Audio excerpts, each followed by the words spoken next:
Box office full అయిపోయింది. కల్కి movie tickets దొరికేవు. Late night రేపే మూవీ ఉంది. ఒకసారి అడుగుదాం అన్న. చెప్పండి. టికెట్లు ఏమైనా దొరుకుతాయి అన్న? బాక్స్ ఆఫీస్ ఫుల్ అయినట్టుంది. కష్టం అన్న. సరే నేను మళ్ళీ చేస్తా. చెప్పండి. టికెట్స్ అన్న, టికెట్స్ ప్రభాస్ కి నుంచి ఎదుగుతున్నా, అసలు దొరకట్లే. ఆన్లైన్ లో చూసినా కానీ రెడ్ మార్క్ కనిపిస్తుంది. ఇప్పుడు మా ఫ్రెండ్ ద్వారా ఏదో వచ్చి ఇన్ఫ్లుయెన్స్ ద్వారా ఒక 2 టికెట్లు తీసుకున్నాను నేను. ఒక టికెట్ ఇప్పిండి అన్న, మీకు దావత్ ఇప్పిస్తాను. కష్టం అన్న, నువ్వు 1000 రూపాయలు ఇచ్చినా కానీ ఒక టికెట్ కి నేను ఇవ్వలేను. ప్రభాస్ క్రేజ్ అట్లుంది, ఏం చేయలేము. ఎట్లయినా చూడాలన్నా నేను మూవీ. కష్టం అన్న, ఇంకా రేపు ఎల్లుండి ట్రై చేయాల్సిందే.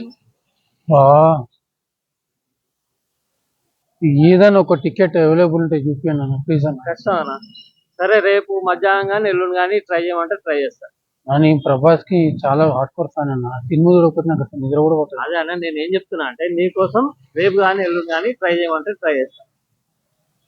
నీ దగ్గర ఉన్న టికెట్ అని అన్న, నేను కావాలంటే డబ్బులు ఎక్కువ ఇస్తాను. నువ్వు రేపటి నీకు కావాలంటే నేనే 1000 రూపాయలు ఎక్కువ ఇస్తా కానీ నువ్వు మర్చిపో. 1000 రూపాయలు టికెట్ తీసుకోండి. 1000 రూపాయలు లేదన్నా, సారీ, ఏమనుకో.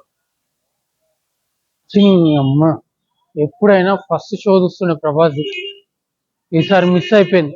ఏం చేయాలో అర్థమవుతుంది. రాత్రి నిద్ర పోతారు. టికెట్లు దొరకలేదు. ఎవరిని అడిగినా అంతే ఉంది. ఆన్లైన్ అంతే ఉంది. ఇక్కడ బాక్స్ ఆఫీస్ అంతే ఉంది. ఏం చేయాలో అర్థమవుతుంది. ఈ రివ్యూ ఎట్లా ఇవ్వాలో ఏమో తెలుస్తుంది. అన్న, మీ దగ్గర ఎవరి దగ్గర టికెట్ ఉంటే కొంచెం వాట్సాప్ సెండ్ చేయండి అన్న ప్లీజ్ అన్న.